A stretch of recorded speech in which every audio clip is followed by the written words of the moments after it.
Hundreds of thousands of Egyptians across the country have held rallies both for and against President Mohamed Morsi. In Cairo, they've been largely peaceful, but across the country, 5 people were killed and more than 170 people were injured. President Mohamed Morsi's supporters are also saying that they will continue to rally in his support. So the real question is, will both sides be able to keep up the momentum and get these kind of large numbers back on the streets over the next few days? Yeah, the time is short, and I can imagine what's going on, and the responsibility you have now to meet all the demands. But let's get on with it, and I would like to hear your take on the latest military decree here. What does that mean? It is not very clear what does it mean. Everyone is trying to make the best out of it. I think it speaks of the will of the people, and the will of the people in a democracy is the ballot box. And I expect the military to support the ballot box results and to help other political parties to be able to move in the right direction for the coming parliamentary election in few months, and that will represent a real political power in Egypt. When they say 48 hours, what does the military expect to happen? I think the military is trying to stop the deterioration in the streets of Egypt and asking all the political forces. I expect that the military will ask all the military force, all the political forces to withdraw from the streets of Cairo and move into dialogue. A national dialogue is the only way to go in these difficult times in Egypt. He talks about the will of the people and the people want to the street. Does he talk about just the people in Tahrir or everybody? No, he speaks of everybody. He speaks of the Egyptian people, the will of the Egyptian people. And that means everyone, including the people of Tahrir. He talks about the military will be an important part of the future of Egypt. Is he back? And in the same talking, he doesn't want to get back in politics. Is this contradicting to you? It is a contradiction. It is confusing. Let me put it this way, not necessarily contradiction, because they really need to explain. They said and they stated, and the Constitution stated very clearly that they have a job to finish, and that is their job, is to protect the country from outside. Now they're calling about national security matters, where we will welcome the military to help in bringing peace to the streets of Egypt. But I don't think the Egyptian people would like to see the military back into politics again. And I am very happy that the military also stated that it does not want to get into politics again. Are these people losing their confidence of their own will to make the changes? Do they need the military? You see, what I call it in Egypt, political cynicism. It is just for the sake to achieve someone's goal. They are willing to destroy anything else. And that is the problem. Imagine liberals in Egypt are calling for the military to intervene. That is crazy. The military, when the military intervenes, is not gonna create a liberal society. It is gonna create a military society. So it is very surprising that they're doing this because against the Freedom and Justice Party strategy. And that then it remains really the will of the people has to prevail. We in the Freedom and Justice Party, we do respect the army, and at the same time we respect the will of the people of Egypt to be able to decide their future the way they like. What went wrong, Dr. Dardery? I mean, 2 years ago, millions of people went and toppled 30 years of dictatorship and dictator. And 3 years brought 20 million people on the street, or 18 million in January. But 1 year brought more people to the street. So are you telling me that within that year, or having Morsi or the Brotherhood ruling Egypt for just 1 year can bring that much resentment, or as much resentment as 30 years of dictatorship of Mubarak? You see, Mr. Ahmed, number-wise, that is not very true. I mean, number-wise, the people who went to the streets during Mubarak, last days of Mubarak, were way, way larger than the number of the people. And now the number of the people in Egypt, unfortunately, it is divided between too many political groups. I think there are many reasons for this. Number one, I call it, there is a trinity alliance between the secular, opportunistic political forces, especially political leaders like Mr. Hamdin Sabbahi and Mr. Bradley. And then the remnants of the old regime are major player in this. And then the young revolutionaries, the young who would like to see changes happen right away. The government, no doubt, could not deliver all what it needed to deliver due to the nature, because there are two systems now fighting one another. One is in control, the other one is trying to displace. So the conflict is still going almost in every institution. And those who belong to the old regime think that it is the right to keep their privileges.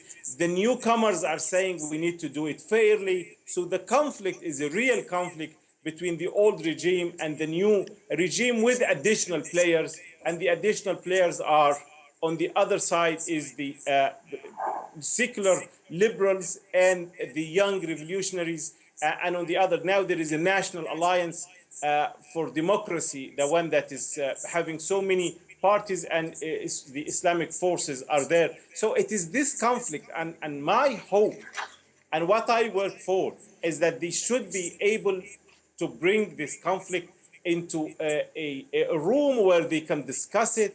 There is no winner but the Egyptian people, and the Egyptian people want stability. They want services. At the end of the day, they want someone to deliver.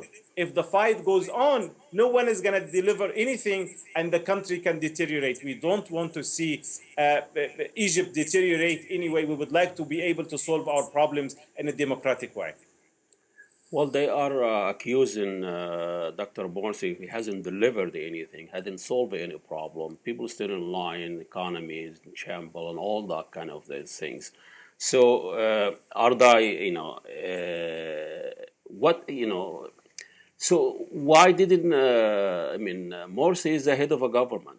He's supposed to run a government, solve problem. The people have the right to go to the street, and so who's stopping him from solving the problems or delivering? Yeah, it is the old regime. Now, everywhere he's running a government, but the government is still having the old system in place. So there is this fight everywhere. For example, he tries to bring a change to any small institution.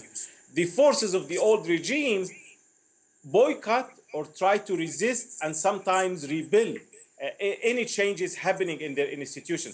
They would like to keep the status quo. They would like to keep the corruption. They would like to keep the monopolies. And the new regime is trying to displace this. So the conflict is a very real conflict. I'm not saying there is no conflict. It's very real conflict. Has the president and his government produced something? I think they did. Many people think they did. Others think they did not do enough. The pace, it was not enough. We expected, as Egyptians, expected the change to happen so fast. But in the real world, changes do not happen very fast because you have resistance, lots of resistance from the old regime. I think in the last speech, President Morsi did recognize the mistakes he made, did recognize that he did not move so fast, and he promised to be able to move so fast in the second year. He gave a permission to the ministers and governors to fire anyone who is blocking changes in the country. And hopefully that can be a good sign in that direction for the future. He started his speech a few days back. I made a mistake, but he didn't elaborate what mistakes. What is his biggest mistake in your opinion that he made? Yeah, in my opinion, he did not move fast enough against the forces of the old regime, especially the known corrupt leaders in the country. If he did, I think he would have saved us a lot of troubles now. He wanted to give them time. He wanted to give them a second chance to come clean. But I think he made a mistake. I think he did not he did not make the best decision in relation to the corrupt forces in the country, and he did not know that they are still that powerful. And that was, I think, his biggest mistake. He underestimated those He did. the power. He did. Yes, he did. He did underestimate the forces of the old regime, especially they exist everywhere in the country, specifically in the police force. Have you ever seen a police officer saying that he's on vacation for 4 years, referring to that he's not going to work until Morsi leaves Yeah, the presidency? but Morsi has the power to get rid of those guys. Morsi has the power to change things, and he has the tools. I mean, and people give him a whole year to do this. It seems like he's been accused of allying himself of the flule of the old regime for his survival. That's another way. I mean, he's aligning himself. He wasn't revolutionary enough because he's aligning himself with the old guards. But you see, Mr. Ahmed, if he were allying himself with the Fulul would not come against him. You see, my understanding is it is a gang, it is a mafia. So you remove an officer has another 50 officers as relatives, and maybe another 70 judges as relatives, because during the years of Mubarak, they created a mafia. And that is the challenge. I mean, you move one, so many people can move against you. So you're trying to do the best you can under the power you have, under the limited time you have. So 1 year is really not that much in a country's history, and it changing a country from a dictatorship to a democracy. Is President Morsi, Dr. Morsi, is the right man for the job now? Is he competent enough to take Egypt out of this abyss? I think New Egypt is moving beyond a one-man show. It is trying to become institutionalized. So are we talking about the presidency as an institution? I think the presidency as an institution has so many different voices. And I think with the so many different voices, they can bring a better change. Whether Morsi is fit or not, that remains, I think, to the people of Egypt to decide when his term is over, whether to bring him back in or to kick him out and bring someone else. I think the decision has to remain in the hands of the Egyptian people. Morsi, he came as he is a project of the revolution, but now it seems, is this a second revolution? Does it feel like a second revolution? How's it different than January 25th? Very different, very different, for many reasons. Number one, I was there yesterday in Tahrir Square, and I used to move between Tahrir Square and Rab'a al-Adawiyya. That was impossible during the first revolution. Usually revolutions do not happen like this. Every year you have a revolution. Revolution need a lot of time and not a lot of accumulation. I think it is a second phase of the same revolution, in the sense that people are telling Morsi, you need to move faster. You need to get rid of the corrupt leaders. You need to do way more than what you're doing now. I think he realized this, and he confirmed that the mistakes he made was he did not move so fast. So will he be able to fix the problems? It remains how he or the presidency and the army will work out the relationship in the coming few hours, in fact. I know you're busy, and can you predict what are the scenario in the next 48 hours? It depends. People saying in Egypt, is it a coup d'etat, or is it a hidden agreement between the military and the presidency? I kind of tend to think that there is some understanding. But again, it is just a speculation. Will the presidency and the army be able to work for the interests of the Egyptian people? In the sense, because the statement came out of the army is detaching itself from the presidency, is not talking about a coup d'etat, but it is inviting at the same time the political powers in the country. And the serious thing is the military is saying that it is going to make a roadmap. But that is not bad. The problem is that the military will supervise the roadmap. What does that mean remains to be clarified in the coming hours. Isn't Dr. Morsi the commander-in-chief of the military? He is. Yeah, that is the challenge here. So what does that mean? Is he still? Yeah, he is still, and the military recognize this in the statement. But then how does the military can detach itself from the existing authority? So it is very complicated situation, Mr. Ahmed. I feel I'm living 2 years. This brings me back the deja vu of 2 years and how the military maneuver himself. The military has his own interest as a military establishment.